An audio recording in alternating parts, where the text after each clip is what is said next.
Cette vidéo ne parlera pas à tout le monde.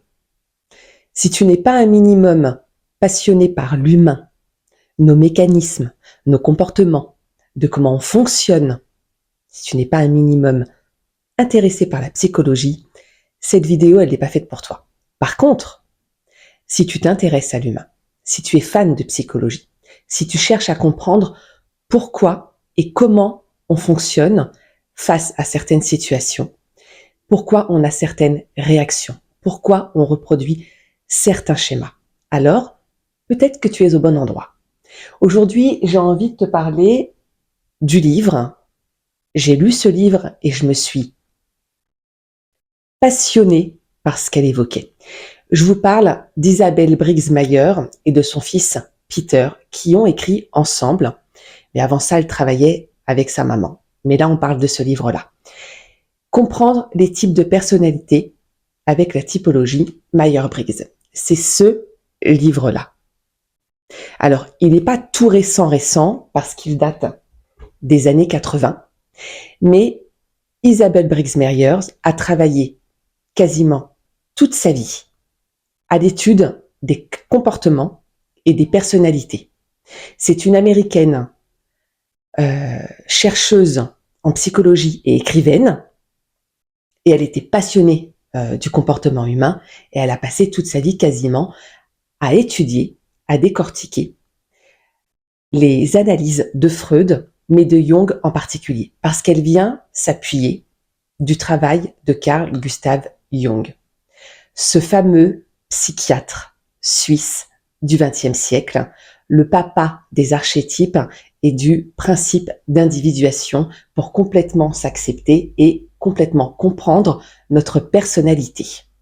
Alors, pour ne pas vous dire de bêtises et pour être au plus près de son travail parce que je le trouve passionnant, quand Carl Gustav Jung, lui, trouvait 8 types de personnalités ou en tout cas de profils psychologiques, elle en trouve 16.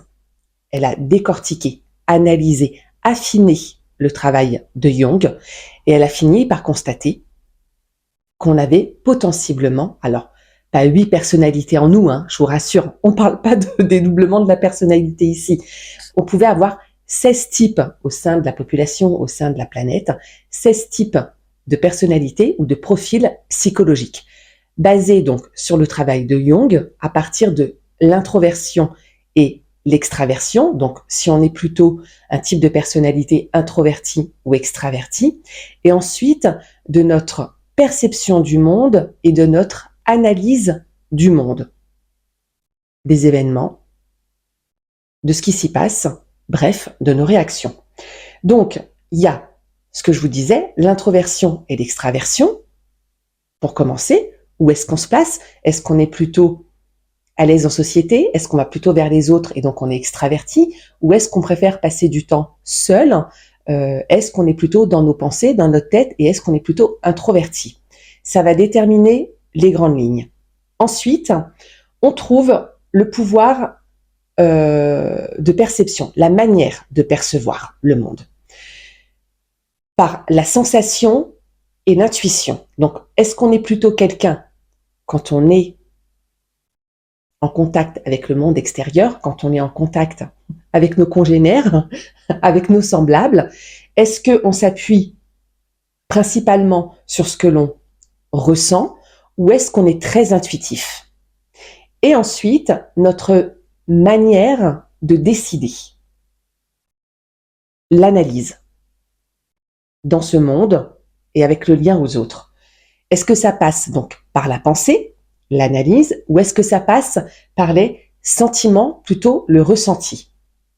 Et donc, en fonction de ces principes-là, donc de l'introversion, l'extraversion, de la manière de percevoir le monde avec la sensation et l'intuition, et ensuite la manière de décider, l'analyse, la pensée ou le sentiment, le ressenti, ça nous donne plusieurs types de personnalités, ça nous donne une palette de couleurs, de profils psychologiques, et on va pouvoir, grâce à ça, aller comprendre certains fonctionnements, certains mécanismes, certains automatismes de pourquoi on réagit ou de pourquoi on fonctionne de telle ou telle manière.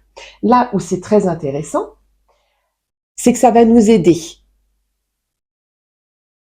dans nos forces de pouvoir les accentuer davantage, dans nos limites de les comprendre et comment les dépasser, et dans nos réactions, pourquoi on réagit comme ça face à certaines personnes ou face à certaines situations.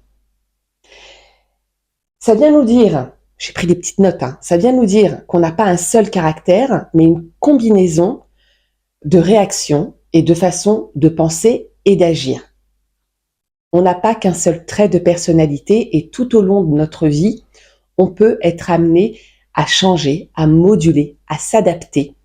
Et donc, du coup, parfois de passer d'un sentiment d'introversion à être un petit peu plus extraverti.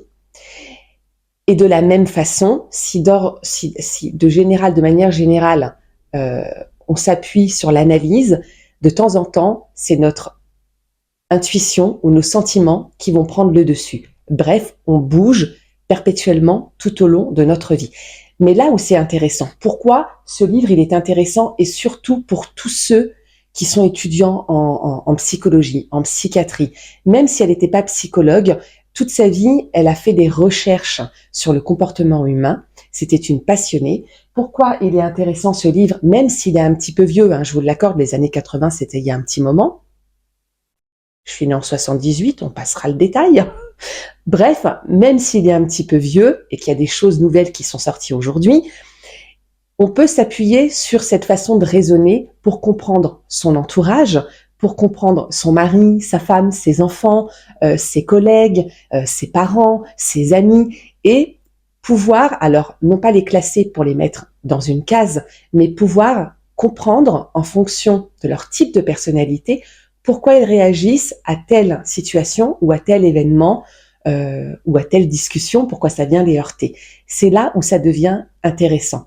Ce livre, c'est un soutien, c'est un appui pédagogique pour toutes les personnes qui s'intéressent à la psychologie et au développement du comportement.